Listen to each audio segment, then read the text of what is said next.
Dr. Lisa Carter moved through the water with the grace of someone who had spent half her life beneath the waves.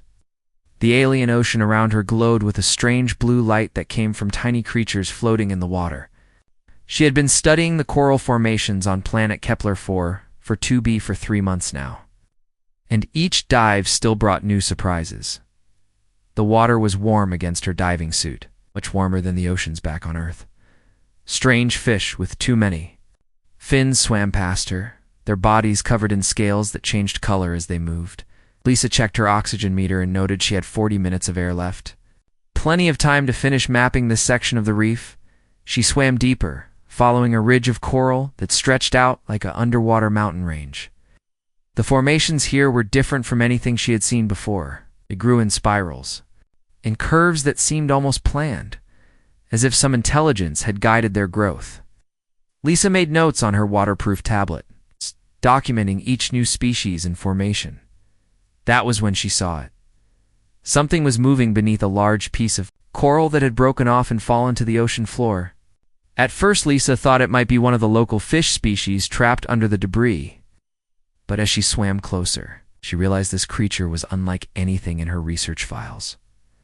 The thing trapped under the coral was about the size of a house cat, but its body was covered in scales that caught the underwater light and threw it back in rainbow colors. It had 4 legs, each ending in what looked like tiny hands with claws. Most strange of all, it had wing-like flaps on its back that were pressed flat against its body. The creature was struggling weakly. Lisa could see bubbles coming from what might have been its mouth. It was drowning. The realization hit her, like a cold wave. This thing was not meant to be underwater. Those wing flaps on its back were not fins, they were actual wings. This was an air-breathing creature, and it was dying.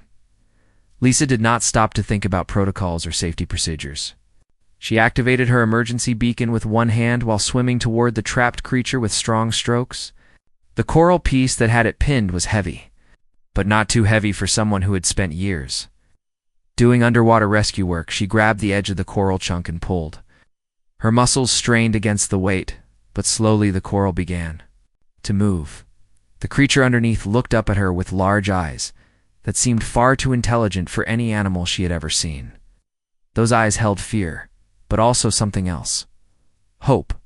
The coral piece shifted and rolled away. Lisa reached down and carefully lifted the small creature. As soon as she picked it up, the creature stopped struggling and curled against her chest like a frightened kitten. Lisa kicked hard toward the surface, one arm holding the creature against her while the other helped her swim. Thing's heart beating fast against her chest. Its breathing was quick and shallow, but it was breathing. That was good. The surface seemed far away, but Lisa had done emergency ascents before. She controlled her breathing and kicked steadily upward. The creature in her arms made small sounds that might have been attempts to communicate. Its scales were changing color from a dull gray to something brighter. When Lisa finally broke the surface, she immediately called into her radio. "Kevin, this is Lisa. I need the emergency medical kit ready. I have a situation here." Dr. Kevin Walsh's voice crackled back through the water-resistant speaker. "What kind of situation? Are you hurt?" "No. But I have a creature here that needs help. It was trapped underwater and it's not aquatic." "What?" "I think it was drowning." Lisa swam toward their floating research platform, a sleek vessel that served as both laboratory and living quarters for their small team. The creature in her arms had stopped making distress sounds and was now looking around with obvious curiosity. Its large eyes took in everything they passed. By the time Lisa reached the platform's ladder, Kevin was waiting with the medical equipment. He helped pull both Lisa and her rescue onto the deck of the boat. "What in the world is that thing?" Kevin asked as he got his first good look at the creature. Lisa was already wrapping the small being in thermal blankets. "I have no idea, but look at these eyes. This is not just an animal. There's real intelligence here." The creature allowed itself to be wrapped in the blankets without struggle. It looked back and forth between Lisa and Kevin as if trying to understand their conversation. When Lisa spoke directly to it, the creature tilted its head and made soft chirping sounds in response. Kevin ran his scanner over the creature, shook his head at the readings. Its body temperature is much higher than the water. These are not gills on its neck. They look more like specialized air passages. This thing is definitely meant to breathe air. Lisa stroked the creature's head gently, and it leaned into her touch. Where did you come from, little one? How did you end up underwater? The creature's scales continued to change color, shifting from gray to a warm golden hue. It made more chirping sounds, and Lisa had the strange feeling it was trying to answer her questions. We need to get it warm and dry, Kevin said, and we should contact the main research station. I want to know about this. Lisa nodded, but she found herself reluctant to let others take over the creature's care. She had risked her life to save it, and now she felt responsible for its well-being. The creature seemed to sense her concern and pressed closer to her warmth. As the sun began to set over the alien ocean, Lisa sat on the deck with the strange creature curled up next to her. She had no idea what she had rescued or where it had come from, but looking into those intelligent eyes, she knew her life had just changed in ways she could not yet imagine.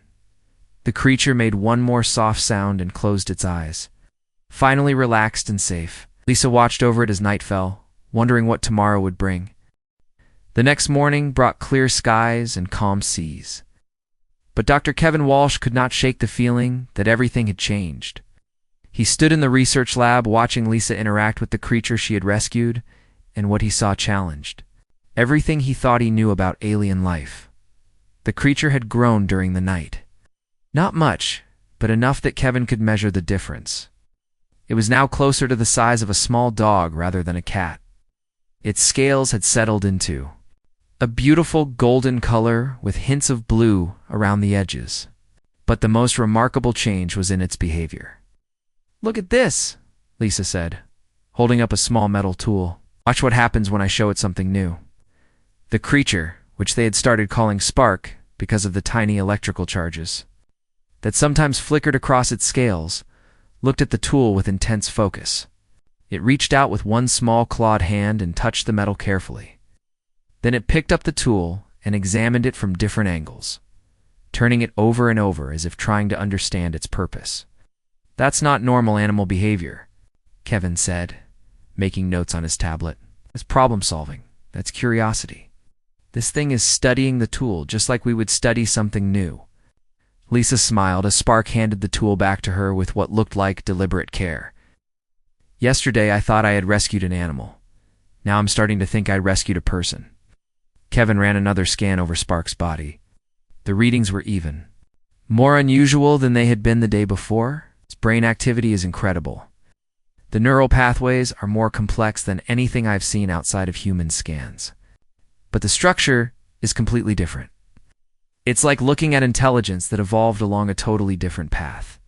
Spark made a series of chirping sounds that seemed to have rhythm and pattern. Lisa responded by making similar sounds, and Spark tilted its head as if listening carefully. Then it tried to copy the sounds Lisa had made. It's learning, Lisa said with excitement. It's not just copying sounds, but actually trying to communicate. Dr. Amanda Price, the station's language expert, had arrived that morning to study Spark. She set up recording equipment and began playing different sounds for the creature. Spark listened to each sound carefully and then attempted to reproduce. Some sounds it could copy perfectly. Others seemed to be beyond its vocal range. This is remarkable, Amanda said as she reviewed her recordings. Spark is not just mimicking sounds. It's selecting which sounds to copy based on some kind of criteria. It's making choices about communication. Over the next few hours, they discovered that Spark could learn simple words and seemed to understand their meanings. When Lisa said food, Spark would look toward the feeding area. When she said water, it would turn toward the water containers. Most impressive of all, when Lisa said its name, Spark would immediately focus all its attention on her. The learning speed is incredible, Kevin observed. It took human children months to associate words with meanings. Spark is doing it in hours. But the most surprising discovery came when Lisa accidentally cut her finger on a piece of equipment. She cried out in pain and looked at the blood on her hand. Spark immediately rushed to her side, making distressed sounds. The creature gently touched Lisa's injured finger with the tip of its snout. As it did, Its scales began to glow with a soft blue light. Lisa felt a strange tingling sensation in her finger, and the pain began to fade. "Kevin, are you seeing this?" Lisa whispered. Kevin was already running his scanner over both Lisa and Spark. "The energy readings are off the charts. Spark is somehow directing energy into your injured tissue."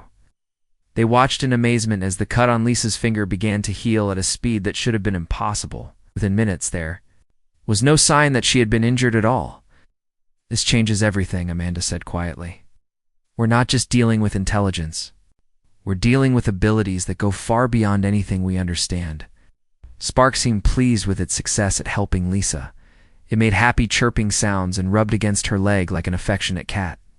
But Kevin noticed something else. In its behavior. "Look at how it positions itself," he pointed out. "Spark always keeps itself between Lisa and anything it doesn't know. It's being protective." Lisa had noticed this too. When new team members entered the lab, Spark would move to stand near Lisa, watching the newcomers carefully. It never showed aggression, but it was clearly keeping guard. "It's bonding with me," Lisa realized. "It's not just learning from me or accepting help from me. It's choosing to connect with me on an emotional level." Over the following days, this bond grew stronger. Spark began to anticipate Lisa's needs, bringing her tools before she asked for them and staying close when she seemed tired or stressed. It also began to show what could only be described as affection, making contented sounds when Lisa petted its scales and often curling up next to her when she rested. The research team documented everything. Something unprecedented. This was not just first contact with an alien species. This was the beginning of a relationship between two different kinds of intelligent beings. "I've studied animal behavior for 20 years, Kevin told Lisa as they watched Spark practice making human sounds. "This is not animal behavior. Spark thinks, feels, and makes decisions just like we do. The only difference is the body it's doing it in." Lisa nodded, watching as Spark successfully pronounced her name for the first time. The sound was not quite human, but it was clearly intentional communication. "The question is," Amanda said, "if Spark is this intelligent, where did it come from? And are there others like it?" That night, as Spark slept curled up next to Lisa's cot, she found herself wondering the same thing. What kind of world had produced such a remarkable being? And what did it mean that Spark had chosen to trust her completely? Outside, the alien stars shone down on the research platform, holding their secrets close. But Lisa had the feeling that some of those secrets were about to be revealed. 3 weeks had passed since Lisa pulled Spark from the underwater coral trap, and the research station had become a completely different place. The small creature that had once fit in Lisa's arms was now the size of a medium dog. It's golden, scales gleaming with health and intelligence. Dr. Kevin Walsh watched from his lab benches. Lisa worked with Spark on their daily communication exercises. The bond between human and alien had grown so strong that they seemed to understand each other without words. When Lisa reached for a tool, Spark would hand it to her before she asked. When Spark needed something, Lisa would know just by looking at its expressive eyes. "Water," Lisa said clearly, pointing to a container of fresh water. "Water," Spark repeated, the word coming out as a musical sound that was close to human speech, but somehow more beautiful. "Food," Lisa continued, pointing to a bowl of the protein mixture they had developed for Spark's diet. "Foodie," Spark replied, then added a series of chirping sounds that Lisa had learned meant "thank you." Dr. Amanda Price looked up from her language analysis computer. "The progress is incredible. Spark now understands over 200 human words and can speak about 50 of them clearly enough for us to understand. But more than that, it's creating its own language patterns." Amanda played a recording of Spark's vocalizations from the previous day. The sounds were complex, with rhythm and melody that seemed to carry meaning beyond simple words. "Listen to this pattern," Amanda explained. "Spark uses different musical tones to express emotions. High, quick notes when it's excited. Low, slow notes when it's concerned. It's not just learning our language, it's teaching us its language too." Lisa smiled as Spark came over and gently butted its head against her hand, seeking attention. She scratched behind the small ridges on its head that might have been ears, and Spark made a purring sound of contentment. Oh yeah. Show Kevin the new thing. You learned, Lisa said to Spark.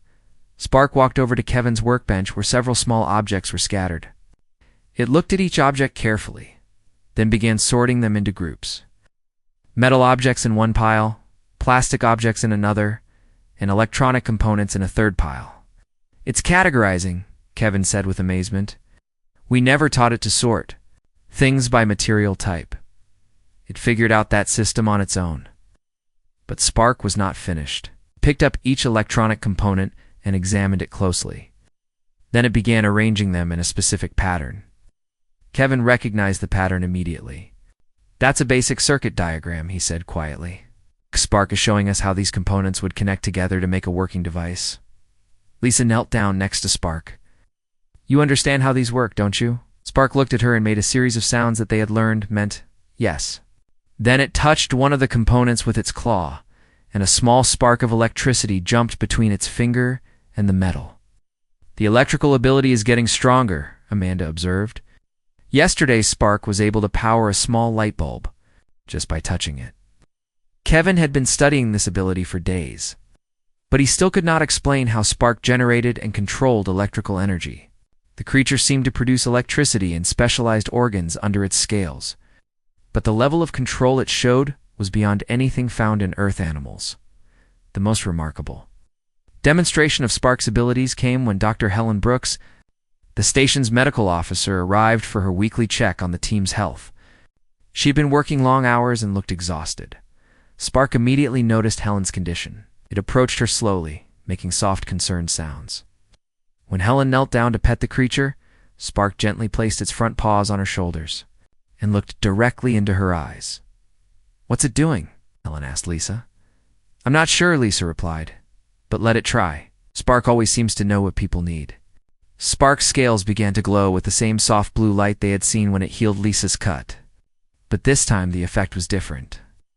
Helen's tired expression began to relax, and color returned to her pale cheeks. I feel better, Helen said with surprise. The headache I've had all day is gone, and I don't feel exhausted anymore.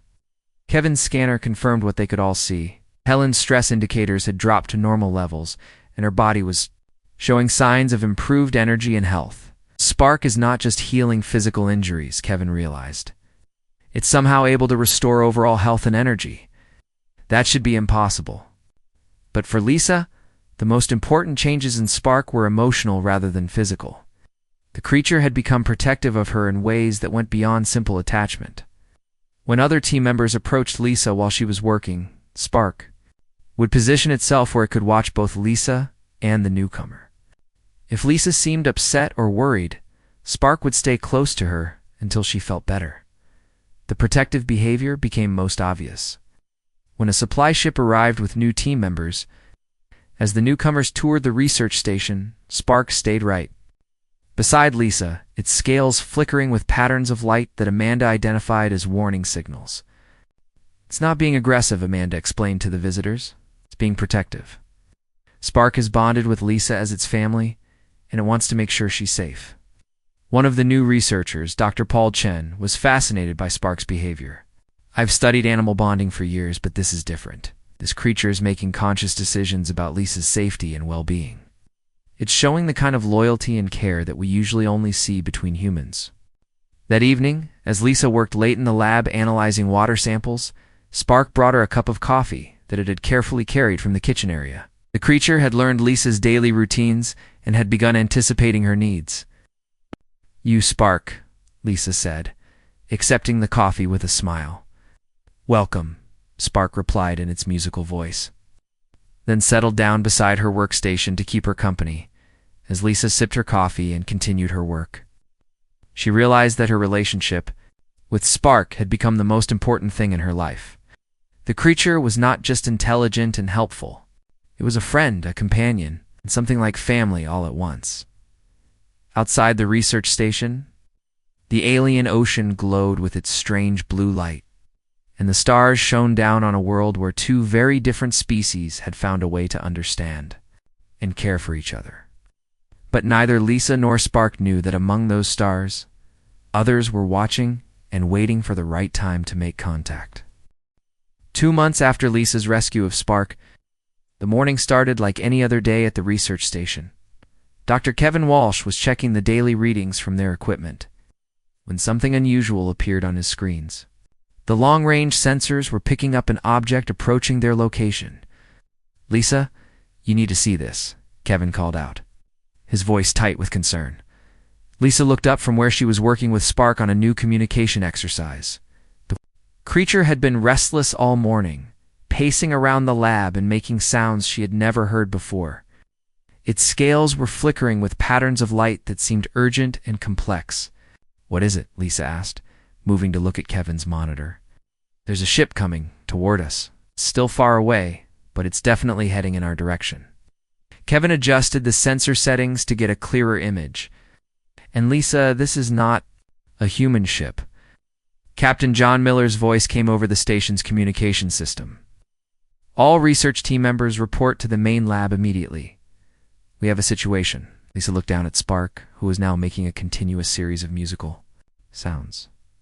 The creature's entire body was glowing with soft golden light, and it seemed to be trying to communicate something important. "What is it, Spark? What are you trying to tell me?" Lisa asked. Spark looked up at her with its large, intelligent eyes and made a sound that she had learned meant family. Then it pointed toward the ceiling with one clawed finger, as if indicating something in the sky above them. The research team gathered in the main lab, where Captain Miller was studying the sensor readings.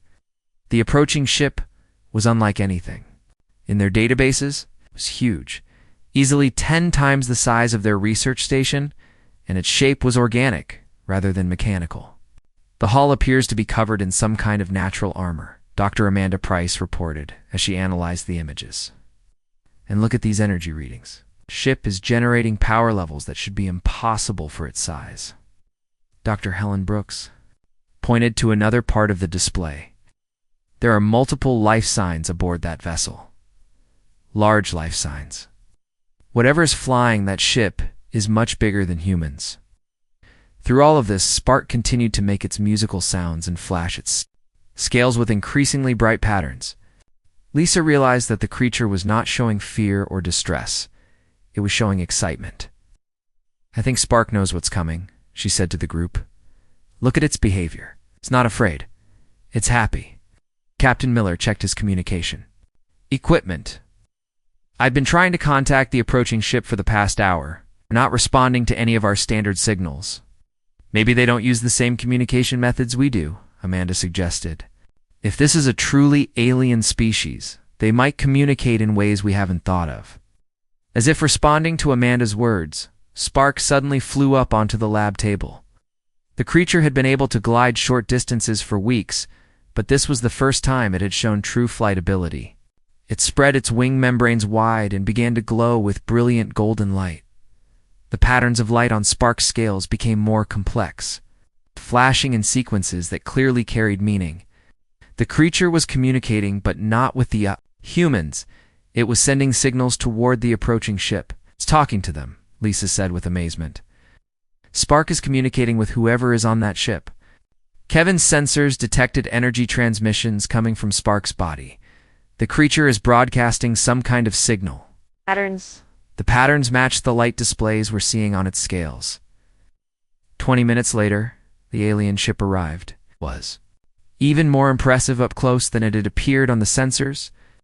The hull was covered in scales that looked exactly like Spark's, but much larger. The ship's surface rippled with patterns of light that matched the signals Spark was sending. "It's beautiful," Helen whispered as they watched the massive vessel hover near their research station. Panels on the ship's hull began to open, revealing the interior. What emerged made the entire research team gasp in wonder. 3 beings flew out of the ship, their wings carrying them effortlessly through the air. They were like Spark, but fully grown. Each one was the size of a small aircraft, with scales that shimmered with intelligence and ancient wisdom. The largest of the 3, scales a deep blue color marked with silver patterns, approached the research station. As it came closer, Lisa felt something she had never experienced before. A presence touched her mind, warm and gentle but incredibly powerful. Images flooded her thoughts. She saw vast cities built in harmony with nature, where beings like Spark lived in peace and wisdom.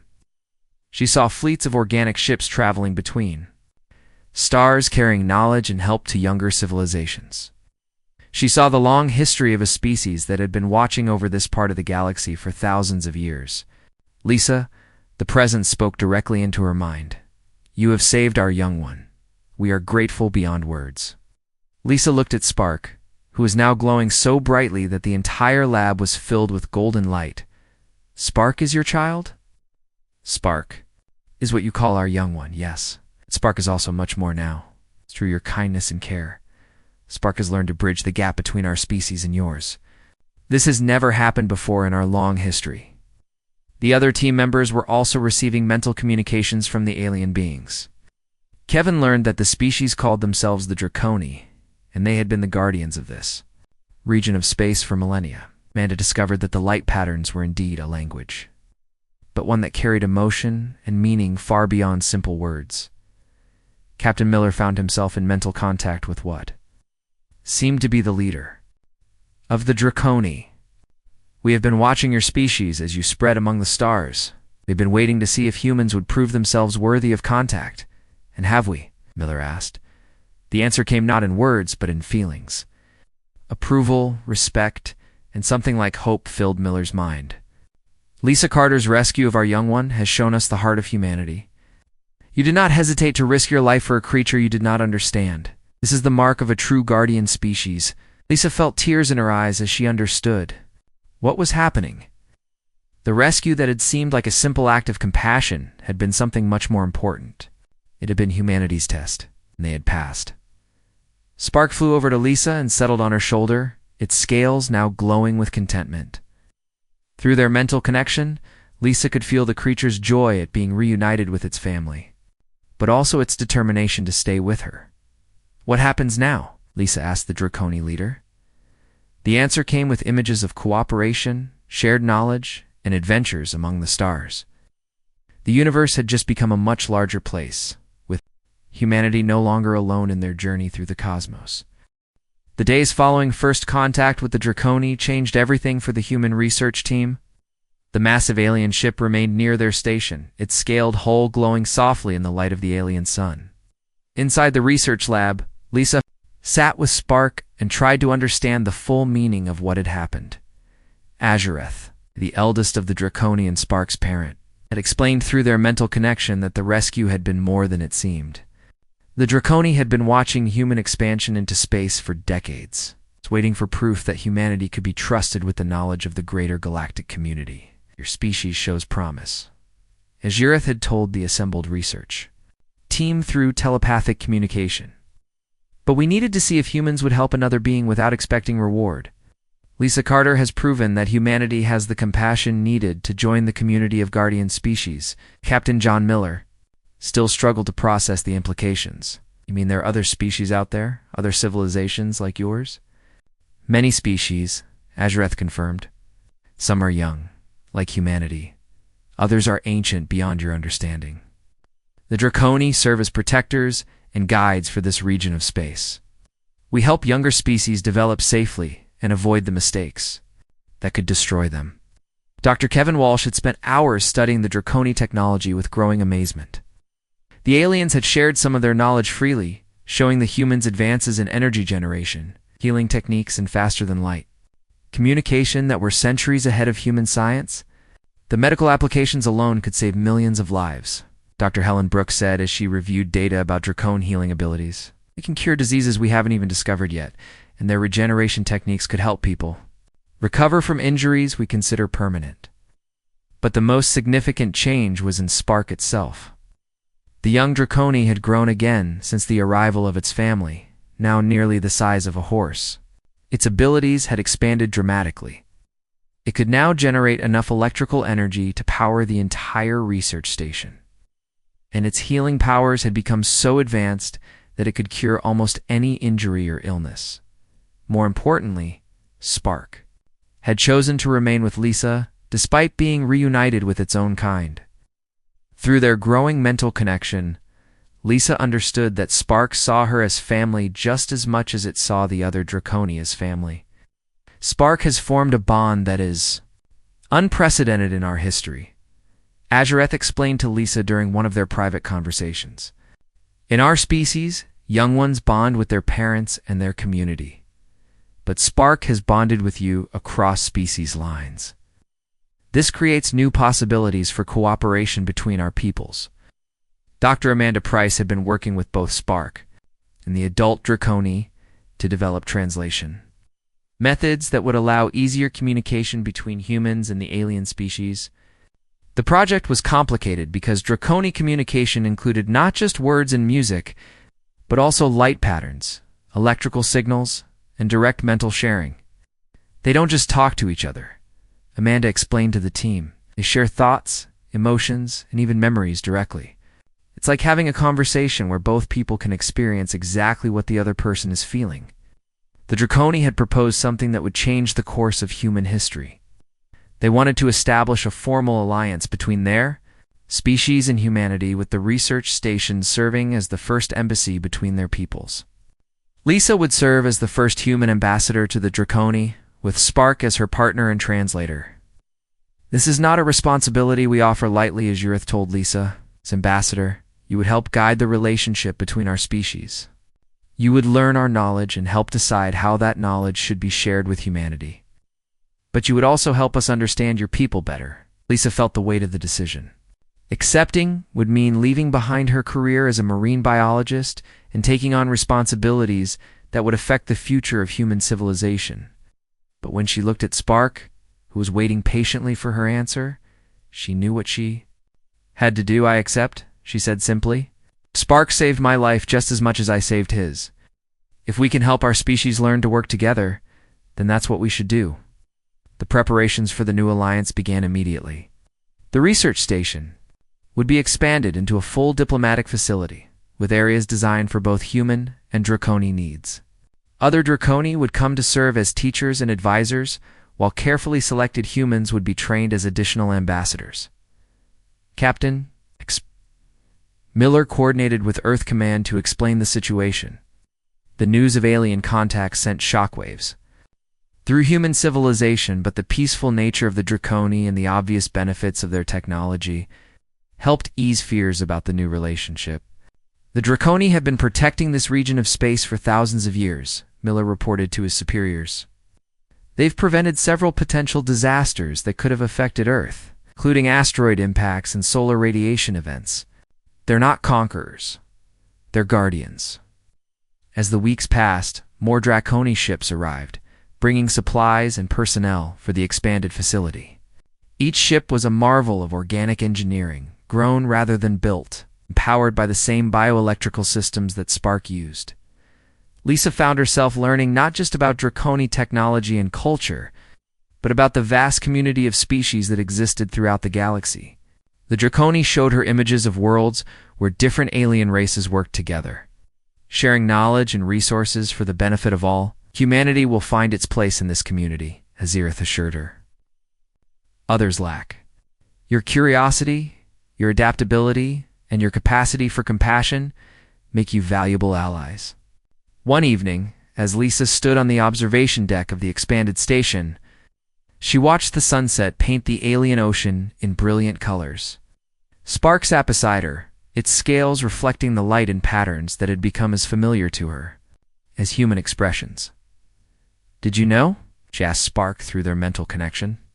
"When I pulled you from that coral, did you know it would lead to all this?" Spark's response came as a mixture of emotions and images. Gratitude for the rescue, joy at their friendship, and excitement about the future they would build together. The young Draconi had not planned what happened, but it understood that their meeting had been the beginning of something important. Through the station's windows, Lisa could see human and Dracone personnel working together on construction projects. Scientists from both species shared data and discussed theories. Children from nearby human colonies played games with young Draconi, learning each other's languages and customs. The rescue that had started as a simple act of compassion had become the foundation for humanity's entry into a vast galactic community. And at the heart of it all was the bond between a human woman who had risked everything to save a drowning creature, and the alien child who had chosen her as family. The universe was no longer empty and hostile. It was full of friends, teachers, and allies waiting to welcome humanity home.